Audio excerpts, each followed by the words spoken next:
They don't have enough time to bring COVID back before the election, do they? Will that be their October surprise? COVID cases are going to start to surge. I've got some dear friends who have COVID right now. They're pretty sick, don't feel good. It's not fun, but it shouldn't be the universe-ending catastrophe that we made it out to be. In 2020, for example, it's hard to believe that all that happened and the whole world got put on hold. When we went on the Alaskan cruise last week, I kept thinking about all these cities in Alaska that benefit economically from cruise ships pulling into port, Ketchikan and Sitka and Juneau, and their economy was totally devastated. It was completely upended by the pandemic. And you know something? We better never let that happen again.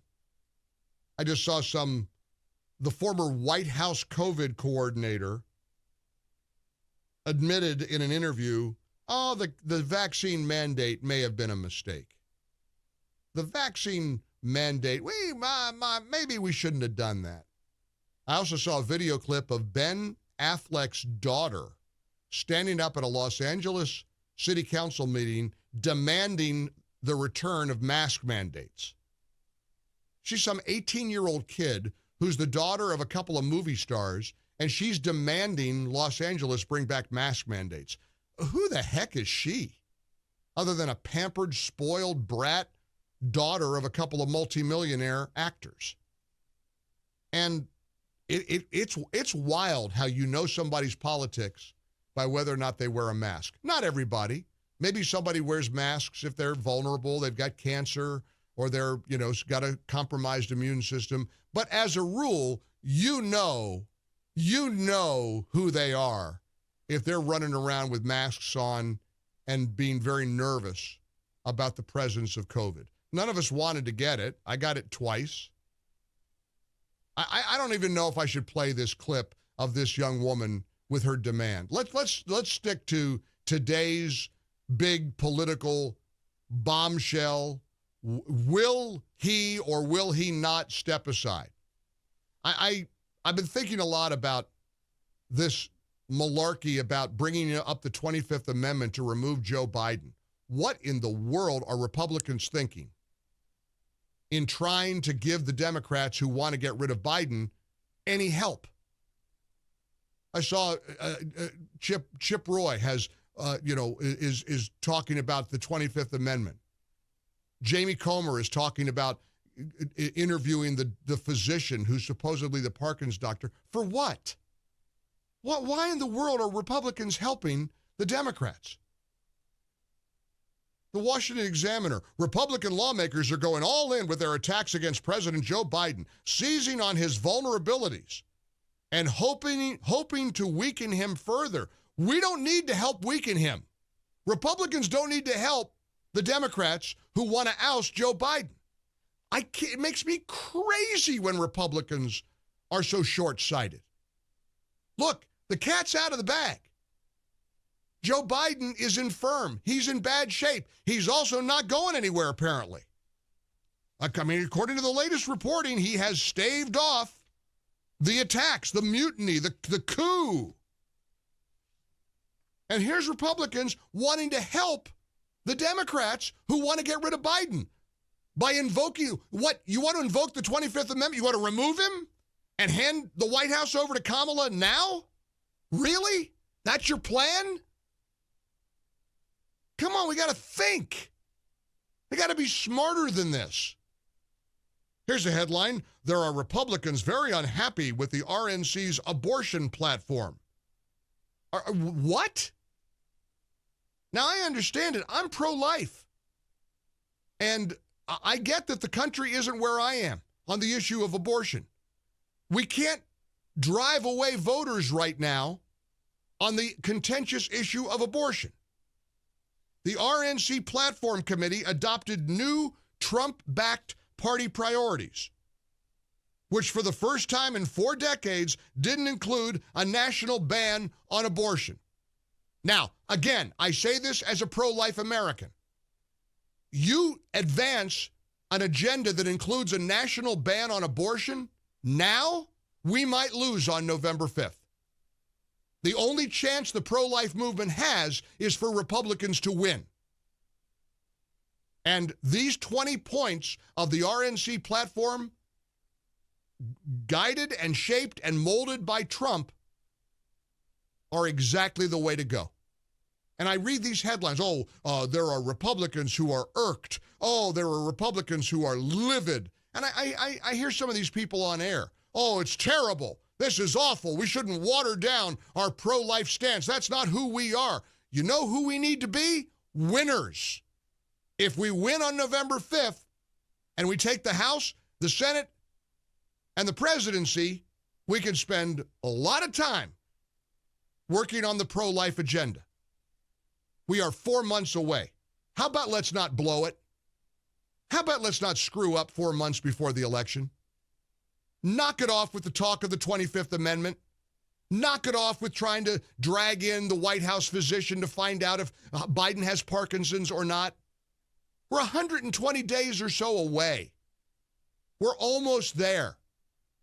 The Democrats don't need your help, Republicans. And to read these headlines, Republicans are unhappy. Social conservatives are irked. A new slimmed-down Republican Party platform that won quick and overwhelming approval, writes Fox News, is the latest sign of Trump's expanding ideological grip over the GOP. Not all evangelicals were happy with the new document. Well, hey, evangelicals, get happy. We got 4 months to go. We have to win. Be smarter than this. Be smart enough to know that we have to be unified, and a national ban on. I'll never forget Lindsey Graham floating the idea of a national ban on abortion right before the midterm election of 2022. You want to know what helped prevent the red wave? That did. Everybody knows it. So how about we learn from our mistakes, huh? Tons of text messages flooding in on the MyPillow text line, and we appreciate it. The number's 800-655-MIKE, same as the call-in line.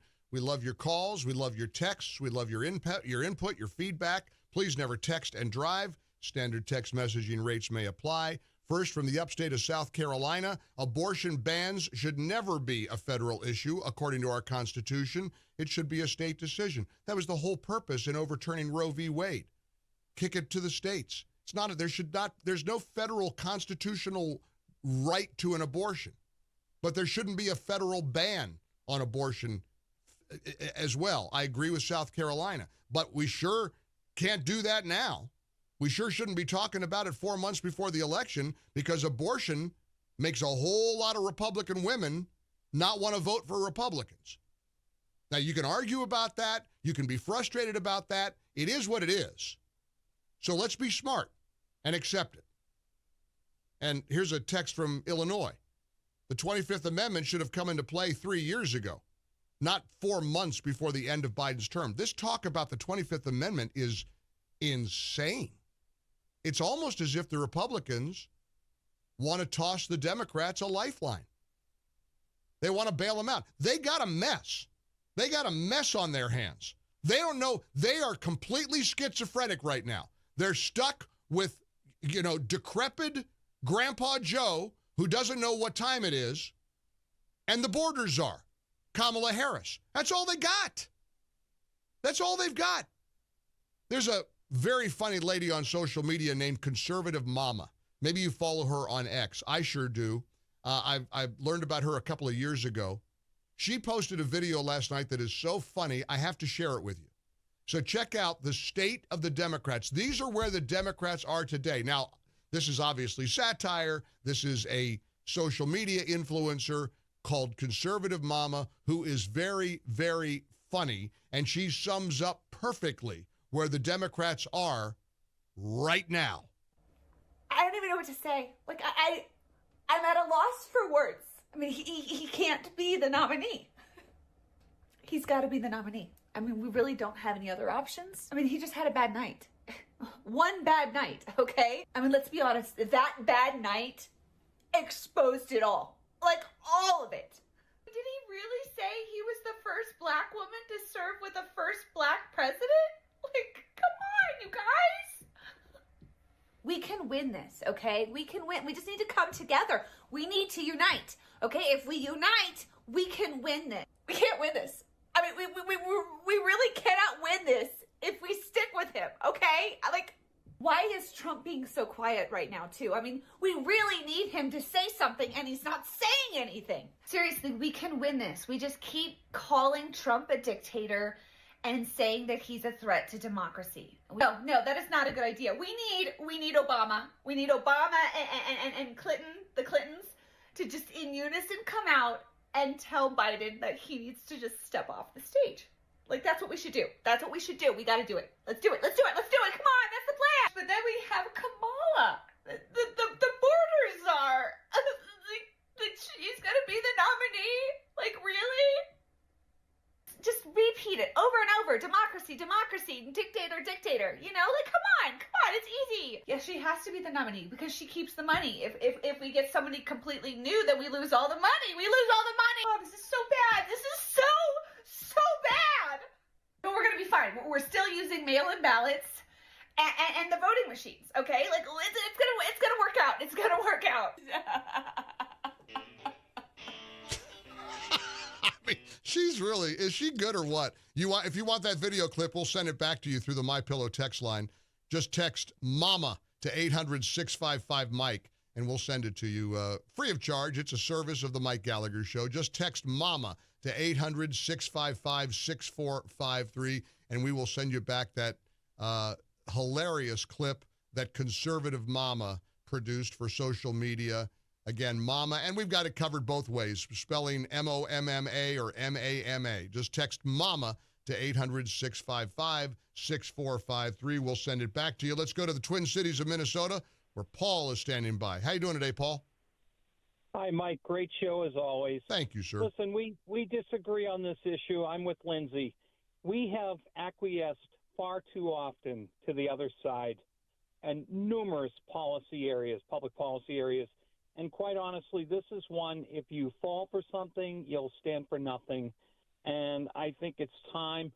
This is an issue that I'm in my 60s. I think you and I are the same age. It's been my lifetime. And I don't understand it.